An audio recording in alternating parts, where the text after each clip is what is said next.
সুপ্রিয় গল্পপ্রেমিক বন্ধুরা, আশা করি আপনারা অনেক ভালো আছেন। আজকে চলে আসলাম আবারও একটি নতুন গল্প নিয়ে। গল্পের শিরোনাম ইন্টেলিজেন্স থ্রিলার। অভিনব কায়দায় খুন, পর্ব ৩। রফিক বর্তমান পরিস্থিতি অনুযায়ী তার করণীয়টা ঠিক করে ফেলেছে। বাঁচতে চাইলে ডাইভারশন সৃষ্টি করে রুম থেকে বের হতে হবে। প্রথমেই এই থার্মাল ক্যামেরাগুলোকে বিভ্রান্ত করতে হবে। যেহেতু এগুলো তাপ সেন্সিং ডিভাইস, সেহেতু এই জন্য রুমে নতুন তাপ সৃষ্টি করতে হবে। এরপরে শত্রুরা বুঝতে পারবে না যে ওর ইমেজ কোনটা। আর এই সুযোগটাই প্রয়োজন ওর রুম থেকে বের হওয়ার। রুমে আসবাবপত্র বলতে একটি চেয়ার, একটি টেবিল আর বিছানাপত্র ছাড়া কিছুই নেই বললেই চলে। তবে একটি 50 ওয়াটের বাল্ব জ্বলছে রুমের মাঝখানটায়। সেই বাল্বের সাথে রয়েছে 8 থেকে 10 গজের মতো লম্বা তার, যা রফিকের কাজকে আরও সহজ করে তুলেছে। এবার কাজ বাস্তবায়নের পালা। তাই সে বিছানার বালিশ, চাদর সবকিছুই রুমের মাঝখানে জড়ো করে রাখল। সে বাল্বের তারের প্রান্ত দুটিকে উন্মুক্ত করে একত্রে করে দিল। এতে প্রচণ্ড স্পার্ক করে একটি আগুনের নীল শিখা তৈরি হলো। সেই শিখা দিয়ে জড়ো করে রাখা বিছানা বালিশে আগুন ধরিয়ে দিল। এখন নতুন হিট জেনারেটের ফলে থার্মাল ক্যামেরাগুলো বিভ্রান্ত হয়ে পড়েছে। এরই মধ্যে থার্মাল ক্যামেরার মুখগুলো বিভিন্ন দিকে ঘোরাঘুরি শুরু করে দিয়েছে। রফিক এখন রুমের কোন পাশে যে আছে তা ওরা বুঝতে পারবে না। স্বাভাবিকভাবেই রুমের তাপমাত্রা এখন বেশি, তাই ক্যামেরার সেন্সরগুলো সঠিকভাবে তথ্য দিচ্ছে না। রফিক চেয়েছিল জানালা দিয়ে বের হতে, কিন্তু দরজা খোলার শব্দ পেয়ে সিদ্ধান্ত পরিবর্তন করল। একজন গার্ড গটগট করে রফিকের রুমে প্রবেশ করল। এরপরে ওত পেতে থাকা রফিক পিছন থেকে তাকে ধরাশায়ী করে ফেলে দিল। এটা ছিল ট্রেনিংয়ে শেখা মাপা হাতের মার, শুধু অজ্ঞান হয়েছে।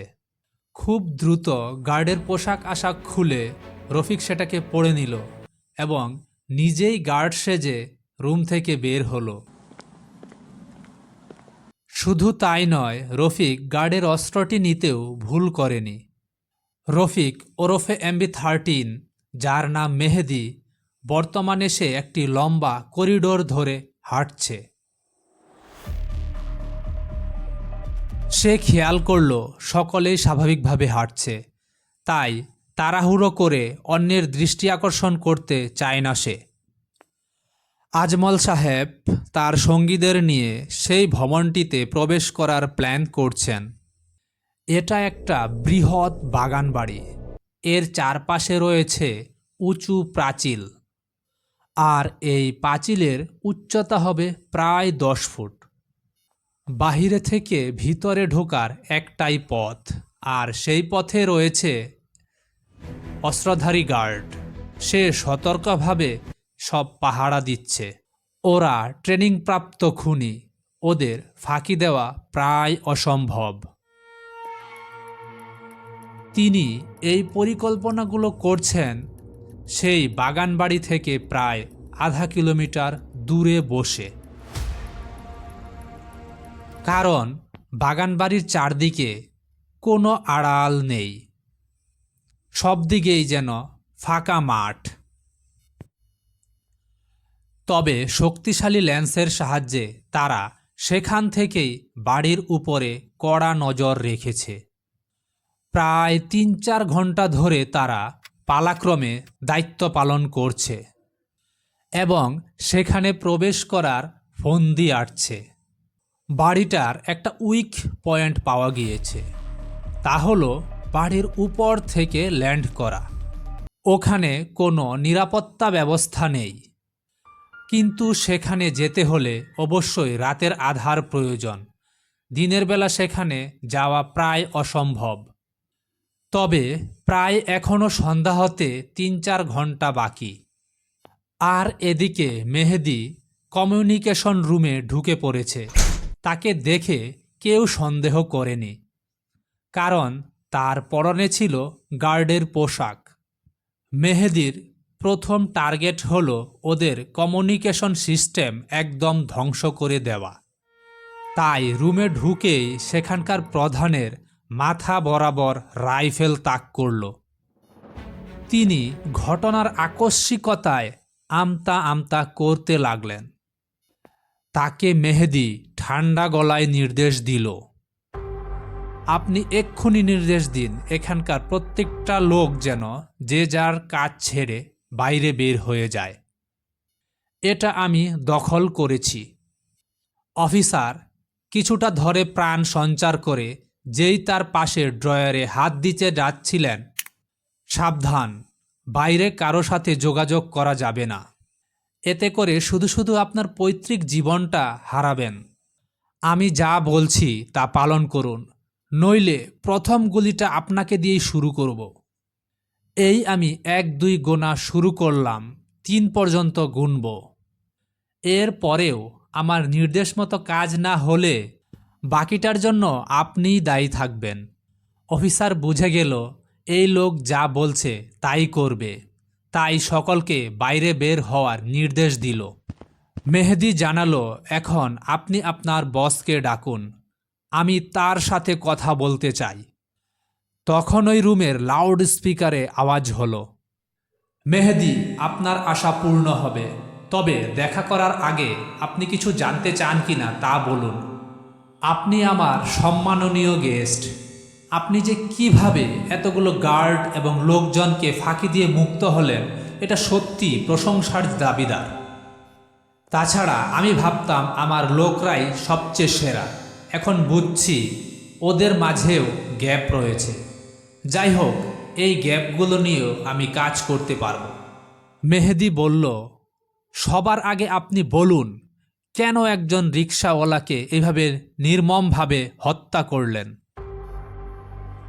মিস্টার মেহেদী, আপনার কৌতূহল মেটানো হবে, তাহলে শুনুন।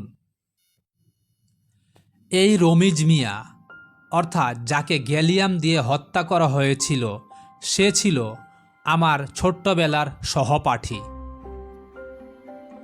আমাদের গ্রামের বাড়ি এক স্থানে। সে আমার অনেক ভালো বন্ধু ছিল। তাছাড়া সব কাজ আমরা একসাথেই করতাম। কোনো কাজ করার আগে আমরা আগের দিন সেটার প্ল্যান করে রাখতাম।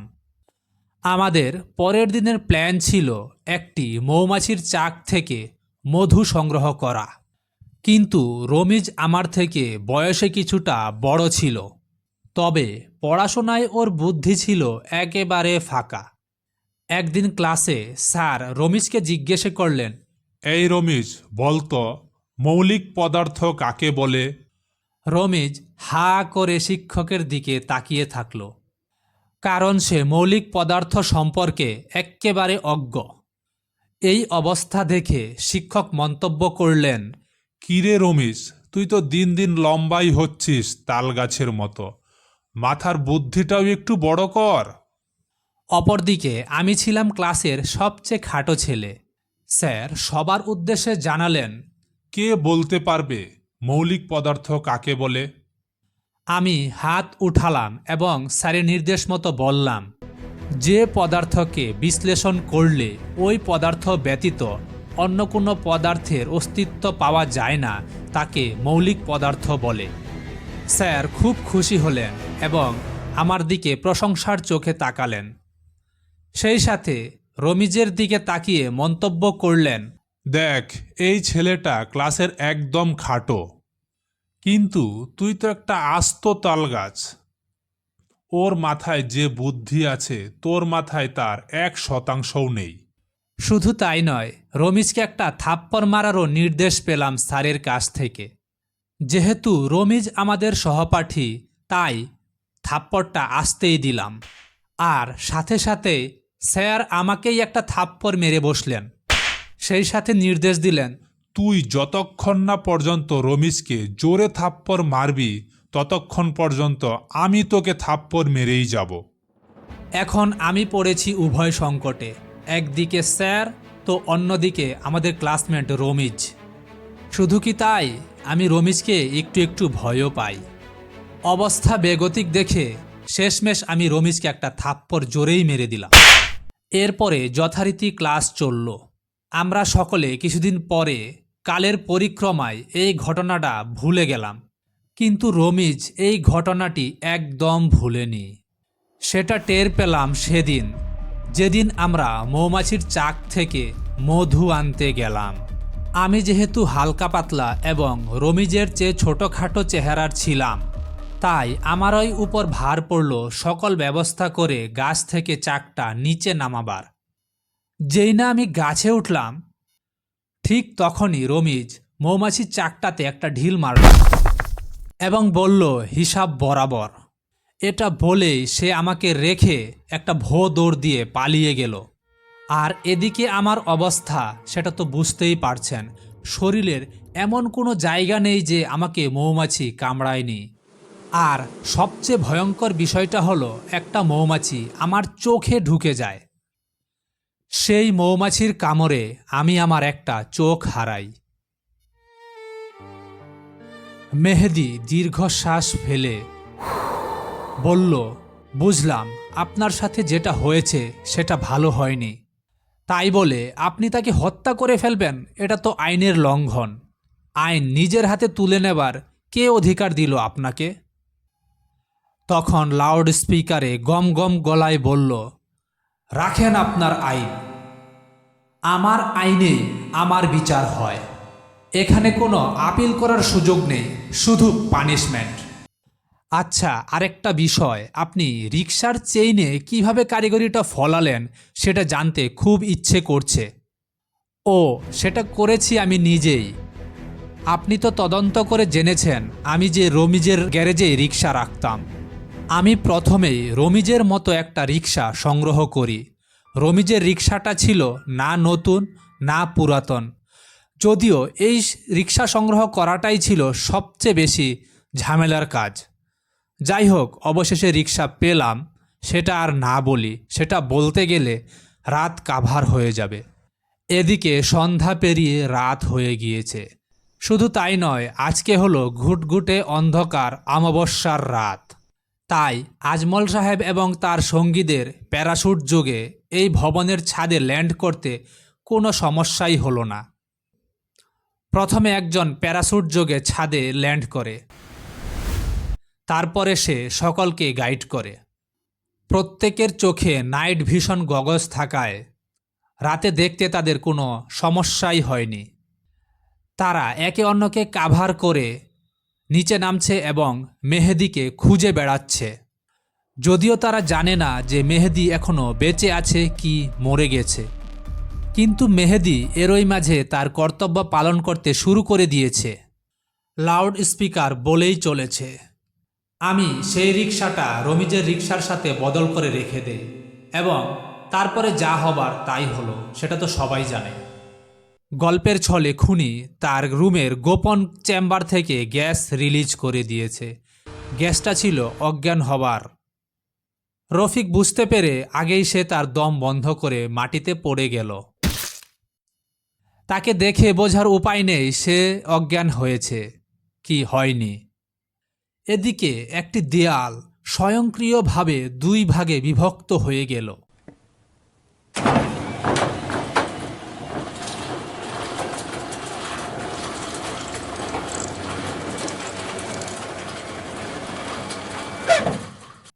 খুনি যখন বুঝল তার রাস্তা পরিষ্কার, সে তখন তার গোপন আস্তানা থেকে বের হলো।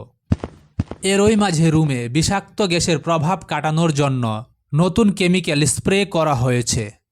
এদিকে মেহেদি রুমের প্রতিটি জিনিসের নাড়াচাড়া অনুভব করছে এবং অজ্ঞানের ভান করে পড়ে রয়েছে। তাছাড়া রাইফেলটা ওর হাতের নাগালের মধ্যেই আছে। যেই না খুনি রুমে ঢুকে স্বস্তির নিঃশ্বাস ফেলতে যাবে, তখনই মেহেদি তড়াক করে লাফিয়ে খুনির মাথা বরাবর রাইফেল তাক করল এবং জানালো, আপনার খেলা শেষ। উল্টাপাল্টা কিছু করতে গেছেন তো মরেছেন। পিছন থেকে একটা গার্ড মেহেদিকে যেই কিক মারতে যাবে তখনই তার শোল্ডারে একটি বুলেট ঢুকে গেল। মেহেদি বুলেটের টার্গেট দেখেই বুঝে গিয়েছে যে তার বস আজমল এখানে চলে এসেছেন।